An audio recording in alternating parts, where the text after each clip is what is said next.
In this video, I'll show you an in-depth, step-by-step approach of how to build a simple lightbox component in vanilla JavaScript, or a lightbox mini app, whatever you want to call it. So, without further ado, let's just start working on it. I'm going to begin by pretty much recreating the entire slider, the entire modal component. Then later on I'll combine that with the slider to show you how these two components really work together to build a lightbox component. So let's just begin. I'll start by adding some basic HTML structure right here. And inside of here I'll add a link to CSS file that I'm going to name style CSS, and I'm going to add a script with the src pointing to script.js. And now right here I'm going to start adding my HTML. Of course, before I even continue, I need to make sure not to forget the defer attribute on the script element, because if I didn't do it, then the script would immediately run without the DOM finishing loading, and then it won't be able to work with whatever I'm going to target in the script.js file, because that DOM would not exist yet. Okay, anyway, that's a problem that we avoided, so let's just keep going. So I'm going to add modal-overlay, and I'm going to set my modal overlay to the ID of modal-overlay. And inside of here, I'm just going to add some text for now. So as far as the CSS goes, for modal overlay, I'll add the following code. Display none, position fix,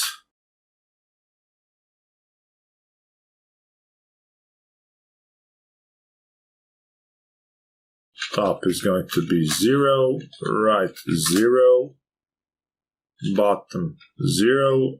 You've probably seen my explanation of this in depth, but in the video on building Modal. But here I'm just going to kind of reiterate what is happening.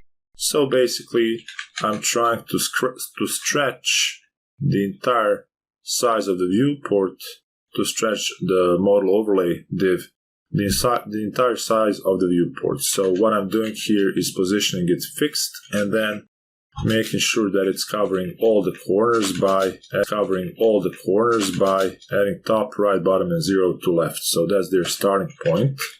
And here I'm adding an HSLA color with 50% transparency. So now that I saved all of that, let's just see if that worked.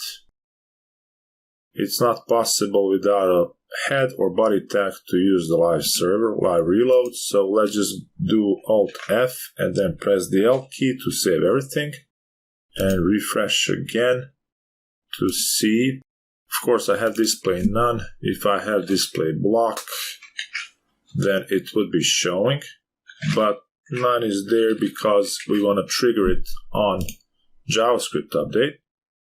So now that I have this and the style, I'm also going to add the modal element to my JavaScript. So I'll type const modal equals document.get element by ID, and I'm setting it to modal overlay.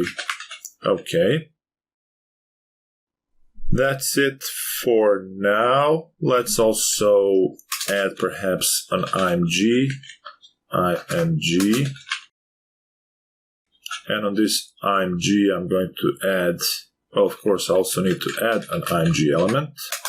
So const img equals document get element by ID, and I'm going to name this one trigger modal save. And before I even continue, let's just look into the structure here. Obviously I still need to add it, so I'm just going to add my img, and the ID is going to be trigger modal. So now the src, I'll copy the src from Unsplash. So that's just some code for my thumbnail right here. And let's do Alt-FL to save all the changes again. So I have this image showing. I also have styled the modal overlay. And now I can act in my JavaScript, accept the click event on the image. So I'm going to say img.add event listener. And here I'm accepting the click event or listening for an anonymous arrow function that's going to target this modal object, this modal element right here. And then it's going to toggle the class list of show. Okay, so that's great, but I don't have a show class. So I'm going to have to add that one next. So basically what the show class is going to do is going to be appended to the modal overlay div and is going to display block. And now again Alt-FL to save all my changes, and I expect that this update should now actually do something. So when I click the image, it's going, but there's no way for me to remove the overlay just yet, which is fine. This is a good start. So let me also add some Git Tracking right here, because I think this is a nice point where I can start using some source version control. So git init, LL to confirm that I have the .git folder to track my Git changes, git diff --stat or git status. Okay, so git add --all, git commit -m.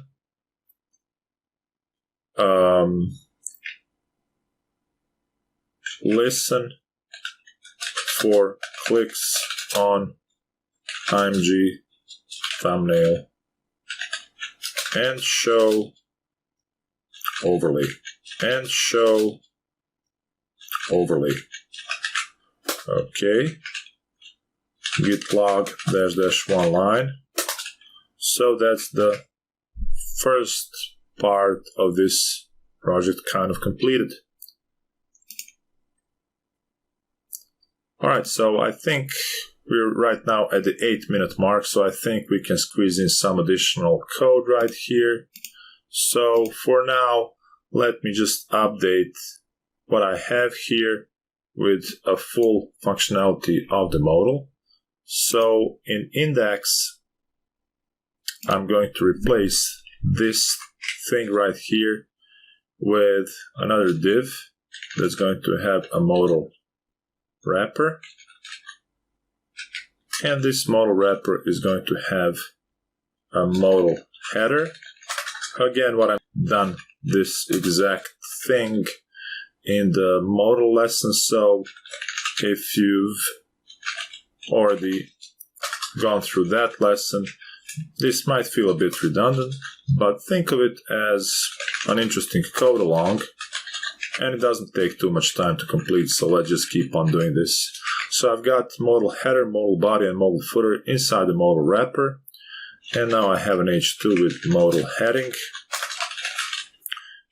in the modal header, and a button with a class of close, and an X to close the button. In the body, I'm just going to have two p tags with whatever text, and another one. Okay, and in the footer right here, I'm going to have two buttons.